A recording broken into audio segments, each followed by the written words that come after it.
Oke, selamat datang kembali di materi selanjutnya, di mana materi yang selanjutnya ini ada pasar monopoli dan oligopoli. Dengan judul itu, kita bisa memulai materi pada sesi ini. Pada pasar monopoli, di mana pasar monopoli adanya ciri-ciri pasar monopoli sebagai berikut. Hanya ada satu penjual, ciri-cirinya. Terus tidak ada substitusi produk yang mirip. Terus juga tidak terdapat hambatan masuk ke pasar. Dan juga sebagai penentu harga. Itu menjadi pasar monopoli. Jadi kita bisa tahu bahwasanya ciri-ciri pasar monopoli itu. Terus pada pembanding bentuk pasar, di mana ada perbedaan antara pasar persaingan sempurna dengan monopoli. Karakteristik dari persaingan bukan harga. Karakteristiknya yang pertama, persaingan bukan harga itu pada persaingan sempurna, persaingan hanya berupa persaingan harga dan tidak ada persaingan bukan harga. Hal ini karena produknya homogen. Kalau pada monopoli tak ada persaingan harga dan sangat efektif dilakukan advertensi untuk mendorong atau menggeser kurva permintaan yang lereng menurun ke kanan dan atas serta pembuatan makin tidak elastis, makin tegaknya. Jadi dari persaingan harga itu pasar monopoli. Terus pada karakteristik yang kedua, di mana keuntungan perusahaan produsen, di mana pada perbedaan persaingan sempurna, keuntungan ekonomi nol sama dengan keuntungan normal. Karena kemungkinan masuk dan keluarnya produsen perusahaan dari pasar, industri produknya, keuntungan finansial masih bisa diperoleh. Kalau pada monopoli, diperoleh keuntungan ekonomi atau supernormal di atas normal dan ini bertahan karena tak ada persaingan di pasar produk. Terus pada karakteristik yang ketiga, di mana adanya kebijakan pemerintah pada persaingan sempurna mendorong adanya persaingan yang fair atau adil di pasar industri.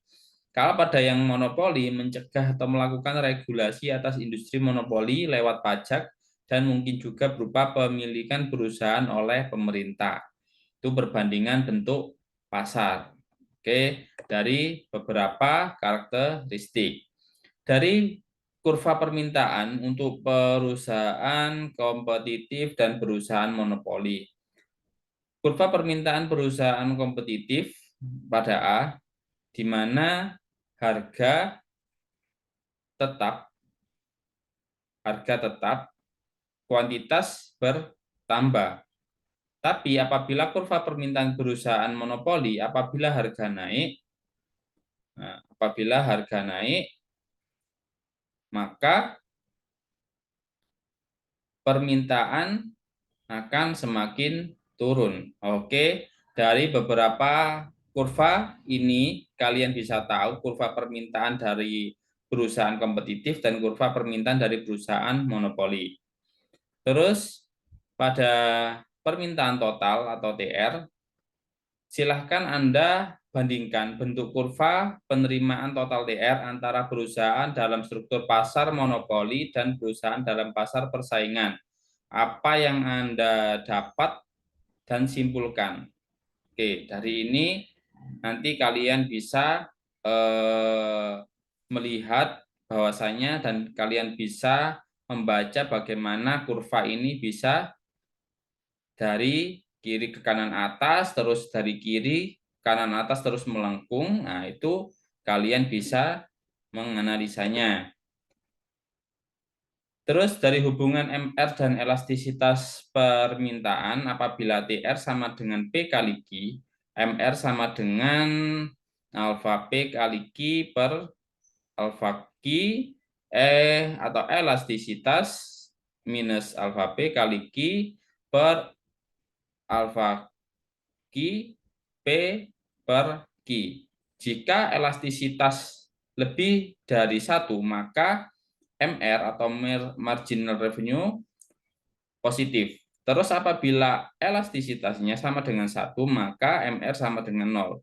Dan apabila jika atau elastisitas kurang dari 1, maka MR-nya negatif. Itu apabila hubungan MR dan elastisitas permintaan. Terus pada pendekatan TR-TC, di mana maksimum keuntungan dari kurva, berdasarkan kurva silakan Anda analisis berapa keuntungan tertinggi yang didapat produsen. Jelaskan artinya jika produsen berproduksi di titik A dan B. Jelaskan artinya jika produsen berproduksi sebelum titik A dan sesudah titik B. Dari kurva ini, coba kalian analisa, coba kalian ekspresikan dari beberapa yang kalian ketahui tentang titik-titik ini. Oke, coba nanti dikerjakan ya. Oke, pendekatan MR minus MC apabila maksimum keuntungannya, pengaturan monopoli melalui harga. Apabila pemerintah memaksa monopolis menjual lebih banyak, yaitu kita, dengan harga yang lebih murah, yaitu PT. Nah, jadi apabila harga turun, maka jumlah barang yang diminta semakin banyak. Nah, itu menjadikan MC dan AC atau marginal cost serta average cost-nya bisa kalian ketahui dengan titik yang ada di QT-nya, PT dan QT. Terus pada keseimbangan jangka panjang perusahaan dalam pasar persaingan monopolistik, di mana dalam jangka panjang dan juga jangka pendek, kita bisa tahu kalau yang di titik P, di mana permintaan jangka pendek, kalau yang di A itu dalam jangka panjang pelanggan makin setia, di mana I itu sudah ditentukan. Terus dari karakteristik pasar monopolistik, ciri-ciri penting pasar persaingan monopolistik, yang pertama terdapat banyak penjual, tetapi tidak sebanyak pasar persaingan sempurna. Yang kedua, produknya tidak homogen atau berbeda corak. Masing-masing produsen berusaha membedakan produknya dari produk-produk pesaing dengan memberi kemasan merek, terus juga dengan mengiklankan. Yang ketiga, antar produk hanya substitusi dekat atau tidak sempurnanya. Pada nomor 4, persaingan yang dilakukan oleh perusahaan-perusahaan tersebut bersifat persaingan bukan harga. Yang kelima, perusahaan punya sedikit keuntungan mempengaruhi harga. Yang keenam, masuk ke dalam industri atau pasar relatif mudah. Yang ketujuh, persaingan promosi penjualan sangat aktif. Itu karakteristik persaingan monopolistik. Dalam keseimbangan jangka pendek, penjual memperoleh profit. Yang pertama yang Q1, yang kedua penjual mengalami kerugian. Nah, kalian bisa tahu kurva equilibrium jangka pendek di pasar persaingan monopolistik. Terus pada keseimbangan jangka panjang, perusahaan dalam pasar persaingan monopolistik, di mana permainan permintaan jangka pendek dan permintaan jangka panjang, pelanggan makin setia ini, di mana dari pasar persaingan monopolistik.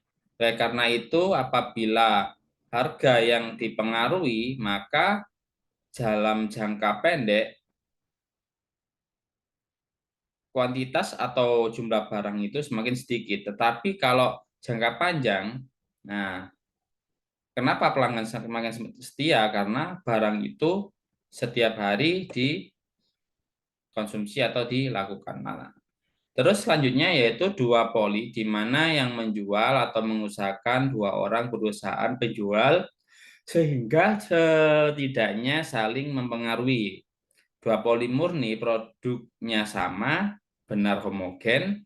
Terus duopoli berbeda, produknya tidak sama, bersifat substitusi. Jadi ini yang menjadikan perbedaan dari yang ada di pasar tersebut. Oligopoli. Oligopoli yang menjual atau mengusahakan lebih dari 2 orang pengusaha atau penjual tetapi tidak banyak, sehingga tindakannya saling mempengaruhi. Kalau oligopoli murni, produknya sama, benar homogen. Kalau oligopoli berbeda, produknya tidak sama, benar homogen, bersifat substitusi, dari bisa menjadi bahan pengganti. Oke. Terus lagi di teori duopoli Carnot. Duopoli ini model ini dikembangkan oleh Augustin Carnot di tahun 38. Masing-masing duopolis mempunyai daya monopoli yang sama. Keputusan jumlah output yang diproduksi berbeda berdasarkan asumsi bahwa output duopolis yang satu saingannya sudah diputuskan dan tidak akan berubah. Misal permintaan pasar Q dari fungsi Q sama dengan 30 min P atau P sama dengan 30 min P min Q, di mana Q sama dengan Q A plus Q B, maka TRA sama dengan P kali Q A sama dengan 30 min Q kali Q A. Selanjutnya pada fungsinya 30 Q A min Q A kuadrat dikurangi Q A dan Q B, laba maksimum tercapainya bila MR sama dengan 0. Apabila MR sama dengan 0, maka QA sama dengan 15 min 0,5 QB dengan cara yang sama, QB sama dengan 15 min 0,5 QA. Itu menjadikan model tersebut. Terus kurva permintaan yang patah, di mana dalam teori Kin-Demand, analisa kurva diperlukan beberapa asumsi harga pasar yang memuaskan bagi kedua pengusaha duopoli terbentuk. Jika salah satu pengusaha menurunkan harga, maka pengusaha persaingannya juga akan menurunkan harga agar tidak kehilangan pembeli. Yang ketiga, apabila salah satu pengusaha duopoli menaikkan harga, pengusaha pesaingnya tidak akan mengikuti sebagai pembeli pindah kepadanya. Itu menjadikan kurva permintaan yang patah. Terus apabila teori Keynes di mana kurva permintaan yang patah, teori ini mengasumsikan bahwa kurva permintaan bagi pengusaha duopoli merupakan kurva permintaan yang patah. Untuk analisis keseimbangan diperlukan beberapa asumsi lagi. Yang pertama, harga pasar yang memuaskan bagi kedua pengusaha